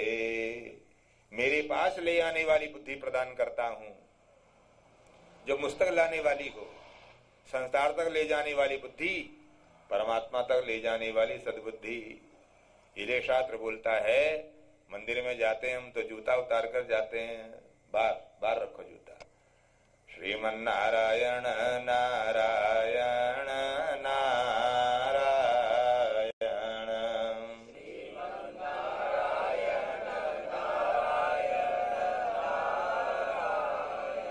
पूजा घर में जूता नहीं चाहिए, उसका उतार कर जाते हैं मंदिर में। पूजा जब होती हो, पूजा जिस समय कर रहे हो उस समय जूता नहीं चाहिए। जैसे भगवान के मंदिर में पूजा करते हो जूता उतार देते, इसी प्रकार जब भोजन करते हो तब भी जूता उतारना चाहिए, क्योंकि भोजन भी पूजा है। भोजन उपासना, अन्नम ब्रह्म इत्युपासीत वेद बोलते हैं, अन्न है परमात्मा। वेद प्रार्थना, वेदों में प्रार्थना, अन्नादो भूयासम अहम अन्नम अन्नादो भूयासम। हे भगवान, अन्न जो है वो ब्रह्म है, अन्नम ब्रह्म। रसो विष्णु भोक्ता देवो महेश्वर एवं ज्ञात्वा तो यो भुंक्ते अन्न दोषैर्न लिप्यते। जैसे पूजा में जूता उतार कर, हाथ धोकर, पंचार्द्र हो करके, माने दोनों हाथ धो, पांव धो, कुल्ला करके बैठो, जैसे पूजा में बैठते हैं, इसी प्रकार पंडित आचमन कराता है। फिर त्रिराचम्य, जब पूजा शुरू होगी पंडित बोले आचमन करो, पैंती पहनो, जैसे सब वो व्यवस्थाएं हैं। इसी प्रकार भोजन के समय भी खाली पूज्य का स्वरूप बदल गया है। वहां भोजन है, अन्न है वहां पूज्य, अन्न ब्रह्म की उपासना है भोजन। अगर ये मान करके करेंगे तब तो उसके द्वारा दीर्घ आयु, स्वास्थ्य और भगवत साक्षात्कार की योग्यता, शरीर पोषण के साथ साथ ये सब भी प्राप्त होगा। और जब केवल पेट भरने के उद्देश्य से बैठेंगे तो जूता उतारो ना उतारो क्या फर्क पड़ता है? पंडित जी खाना तो मुंह से है, जूता तो बहुत दूर है जी, वहां जूता देखो, कहां जूता कहां? हमने कहा जूता कभी तो आप उतारते होंगे, या जूते में रहते हैं 24 घंटा? रात को सोते समय भी क्यों उतारते हो? चादर में लेकर जूते समेत सो जाओ। एक बार पहन लिया तो मरते समय भी उतारने की क्या जरूरत है? हाँ, जूते समेत ही चिता पर चढ़ जाना। जब जूता और समय उतार सकते हो तो भोजन के समय क्यों नहीं? तुम्हारे पांव के नीचे दुनिया भर का कहां कहां घूम फिर करके आए हो, कूड़ा कचरा क्या क्या तल्ले के नीचे लगा है। स्वास्थ्य के लिहाज से भी खतरनाक है, उसके कीटाणु हैं, बैक्टीरिया हैं, जाने किसी प्रकार के रोग के हों, उनसे मुक्त होने के लिए ये इस लिहाज से सही, वरना जूता बाहर उतारो। श्रीमन्नारायण नारायण नारायण।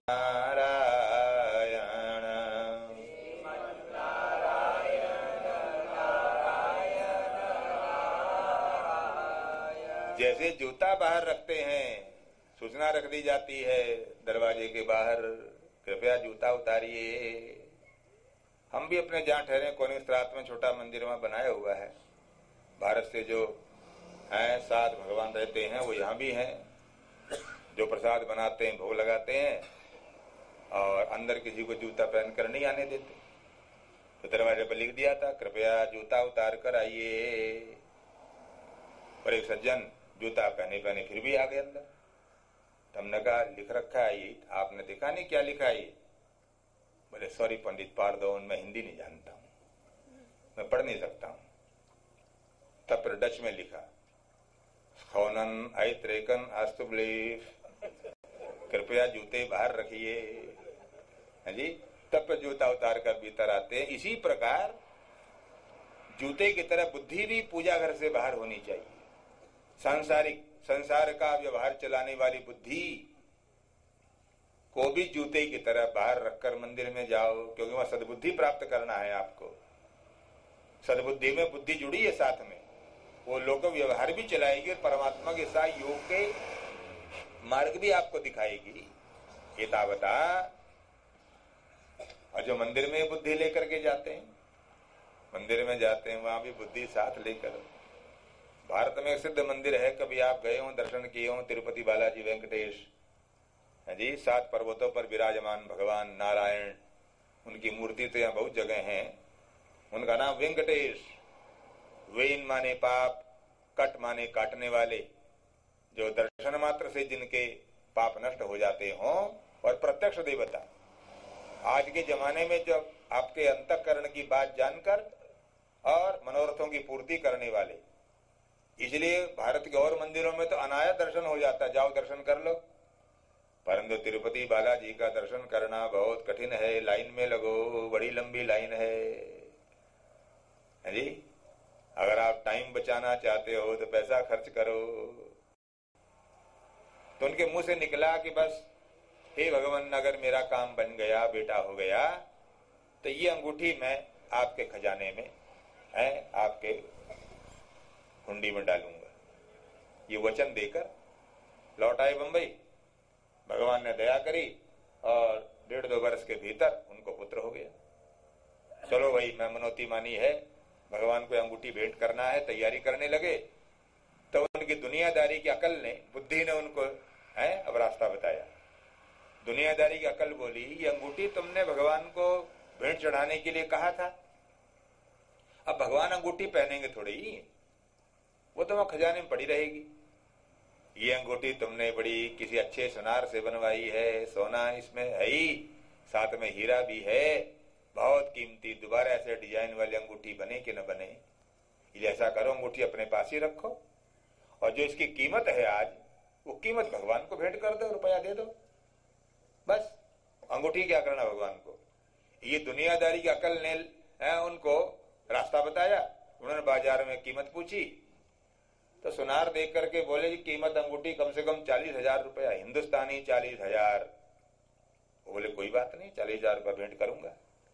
40,000 रुपया और ऊपर से एक एनन फेयर तक 41,000 रुपया जेब में डालकर तिरुपति मंदिर आए।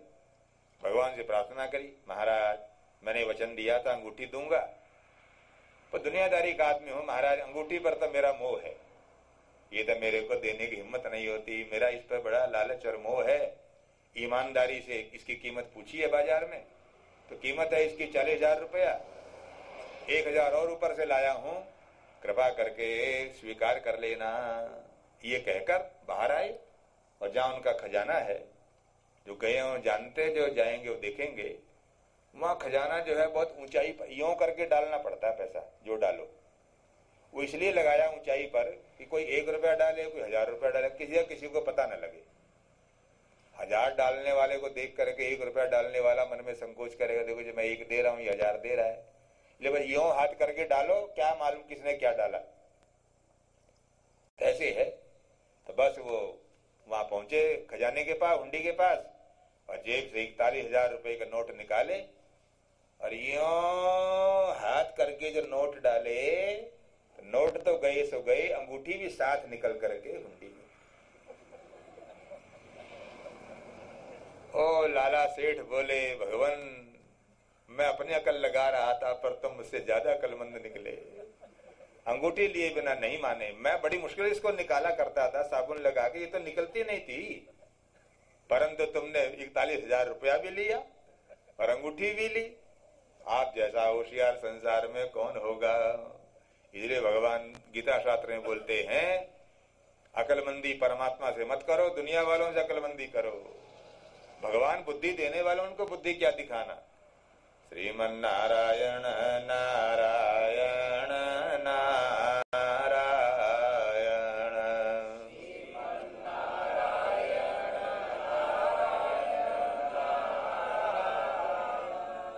इसलिए तीसरा कारण है वस्तु के न दिखने में इंद्रिय घात, अति दूरात सामीप्यात इंद्रिय घातात, और चौथा कारण है मनोनवस्थानात।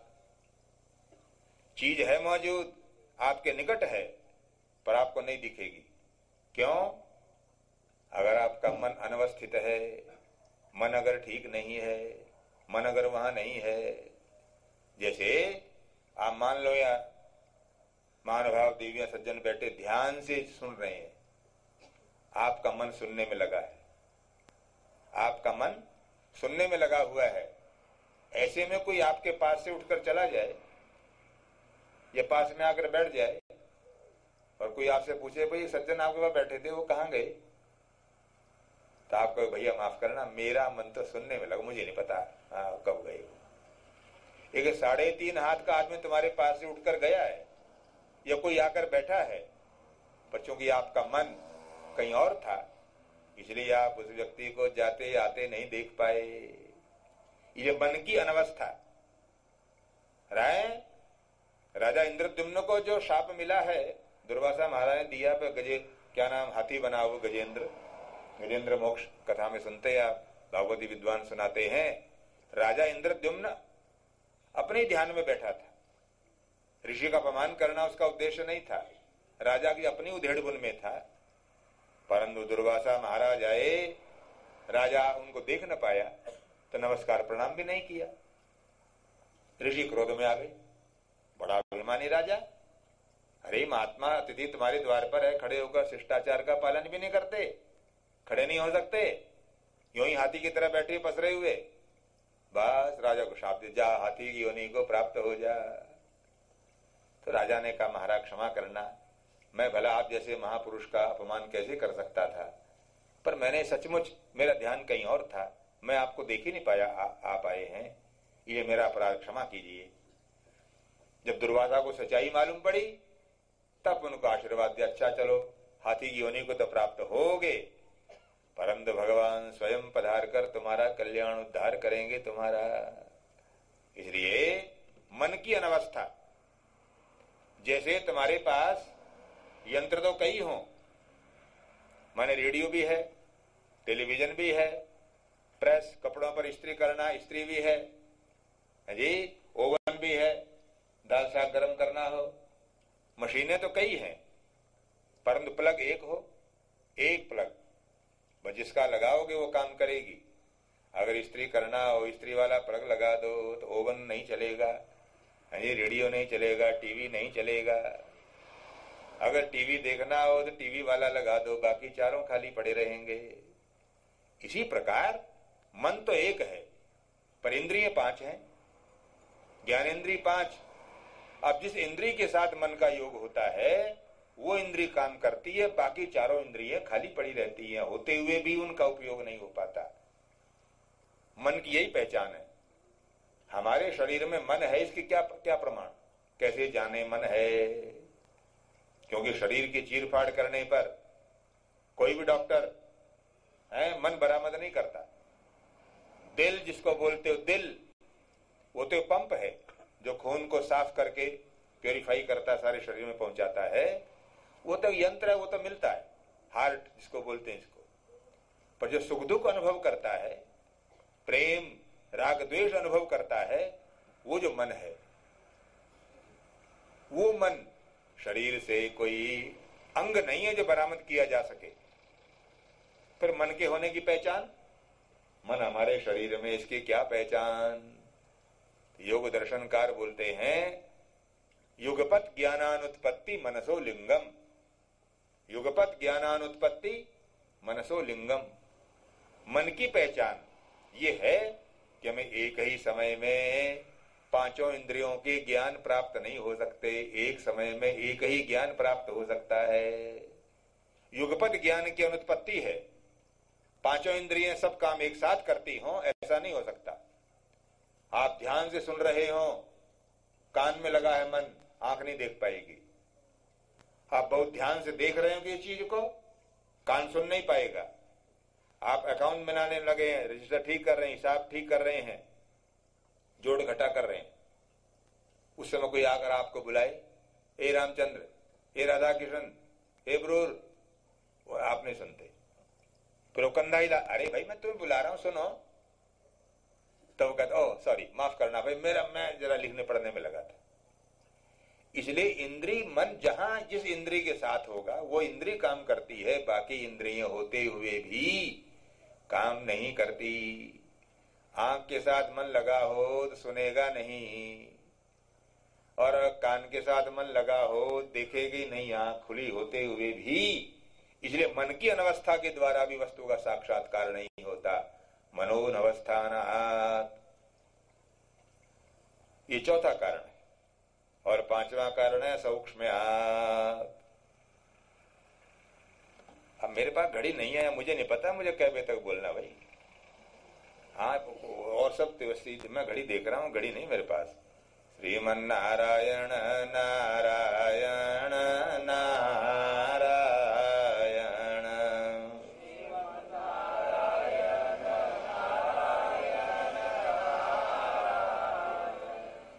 पर लगता है हल्फ लिखा तो हो गया होगा। हो गया, 8:30 बज गए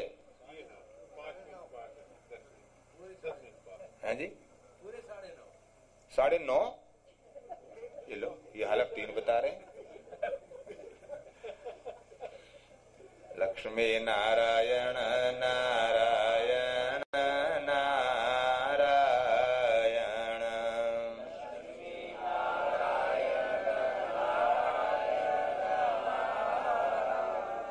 इन जो प्रमाण है इनको थोड़े में समेट देते हैं, बीच में रह जाएगी बात नहीं। मनोनवस्थानात्, पांचवा कारण है सूक्ष्मात्। जो वस्तु बहुत सूक्ष्म है वो नहीं दिखाई पड़ती आंख से। जैसे आपने पीने के लिए पानी मांगा, पानी लाओ, 1 गिलास पानी लाकर आपका बेटा या पत्नी या है कोई आया लेकर, आपने देखा अरे इधर मच्छर पड़ा है, मस्कीटो, मच्छी पड़ी है। आप उस पानी को मस्कीटो या मच्छर पड़ा हुआ देखकर फेंक देते, तो वो दूसरा पानी लाया, फिर आपने झांक कर देखा कुछ नहीं है और पी लिया। परंतु जो पानी आपने साफ समझ करके पी लिया है उस पानी में भी हजारों कीटाणु थे जो माइक्रोस्कोप से दिखते हैं, इन आंख से नहीं दिखते। माइक्रोस्कोप लगाओ तो पानी में दौड़ने वाले वो कीटाणु दिखाई पड़ते हैं, बैक्टीरिया जी, जिसको आपने साफ मान करके पिया था। एतावता वो सूक्ष्म होने के कारण हमें दिखाई नहीं पड़ते, हैं मौजूद, परंतु उनको देखने के लिए और साधन चाहिए। माइक्रोस्कोप हो तो दिखेगा, इन आंखों से नहीं।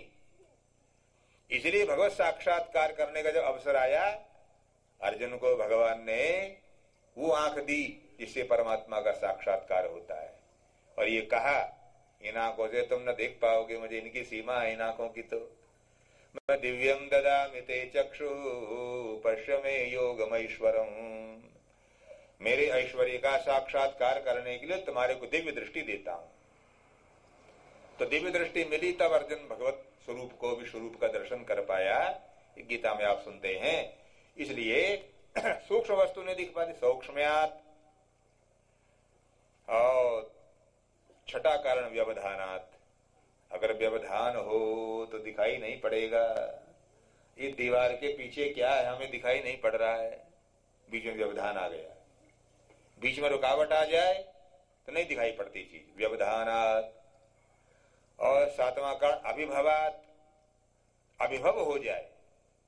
जैसे जितने तारे आकाश में इस समय चमक रहे हैं ये दिन में भी ज्यों के त्यों रहते हैं, दिन में भी खत्म थोड़ी हो जाते हैं, दिन में भी रहते हैं, परंतु सूर्य के प्रकाश में सब ढक जाते हैं। सूर्य का प्रकाश फैलने पर ये होते हुए भी हमारे को दिखाई नहीं पड़ते, क्योंकि सूर्य का प्रकाश उनको अभिभव कर देता है, अपने प्रकाश में सबको दबा देता है। अभिभव हो जाने पर भी वस्तु दिखाई नहीं पड़ती। अभिभवात। और अंतिम कारण है समानाभिहाराच, समानाभिहार। हम एक उड़द का या मटर का दाना आपकी हथेली पर रखा है, आप उसको देख रहे हैं, जान रहे हैं, पहचान रहे हैं, परंतु उस एक दाने को आप अगर उड़द के मटर के ढेर में डाल देते हैं, ढेर में, पर ढेर में डाल देने के बाद अब वो आप वाला दाना कौन सा था ये पहचानना कठिन है। वो समान वस्तु में मिल गया। एक पानी की बूंद है आपके पास, समुद्र में डाल दो, नदी में, अब नहीं पहचान पाओगे आप वाली बूंद कौन सी है, यहां कहां है। इसलिए जब वस्तु अपने से अपनी जैसी चीजों में मिल जाती है, समानाभिहार हो जाए, जब समान वस्तुओं में उसका मिश्रण हो जाए तो वो है मौजूद जरूर, परंतु हमारे को दिखाई पड़ती नहीं। तो सांख्य शास्त्र बोलता है इतने कारणों से सांसारिक वस्तुएं होते हुए भी हमारे को दिखाई नहीं पड़ती, तो परमात्मा के न दिखने में कारण। वेद बोलते हैं परमात्मा है कैसे, बोले अणोरणीयान महतो महीयान।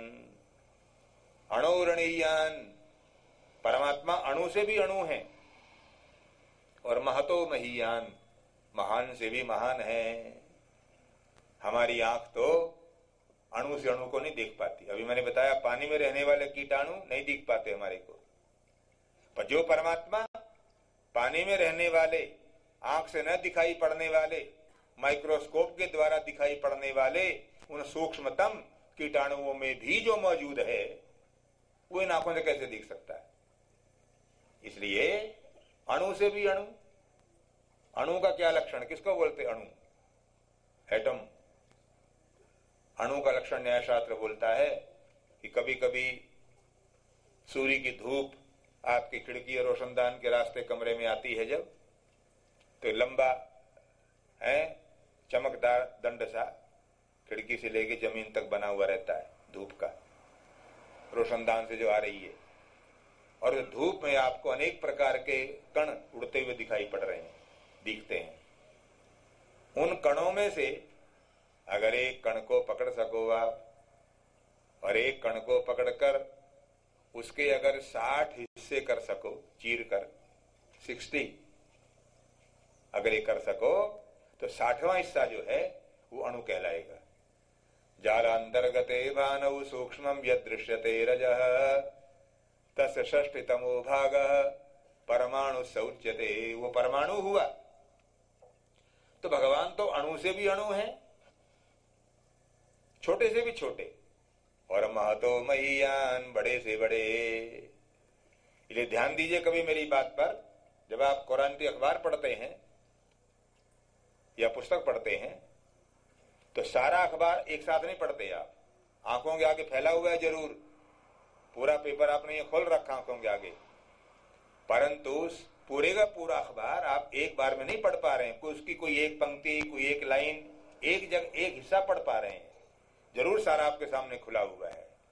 हमारी आंख महान को पूरे के पूरा साक्षात्कार करने में समर्थ नहीं है, उसको आंशिक रूप से देखने के अभ्यस्त है, थोड़ा थोड़ा करके देख सकती है। आप पहाड़ को देखते हैं तो पूरे पर्वत को नहीं, उसका कोई एक हिस्सा, कोई अंश।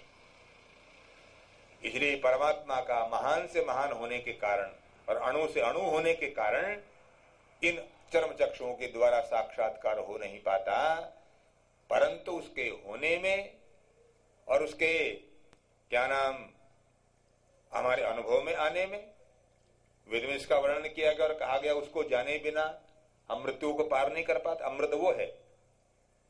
इसलिए तमसो मां ज्योतिर्गमय मृत्योर मां अमृतंगमय।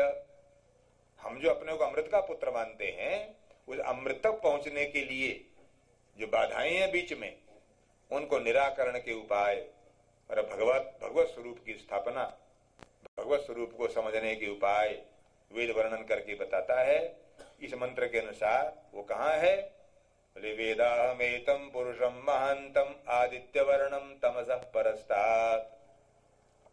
जो तम से परे है, सत्व रजस्तम, तम के भी पार है, जो उस आदित्य वर्ण परमात्मा भगवान नारायण अथवा वेद, उनके साक्षात्कार की जो प्रक्रिया या मार्ग है, और जो धर्म संबंधी अन्य चर्चाएं हैं, अब वो कल प्रारंभ करेंगे। आज की बात को यहाँ विराम करते हैं। बोलो मंगल मूर्ति भगवान की।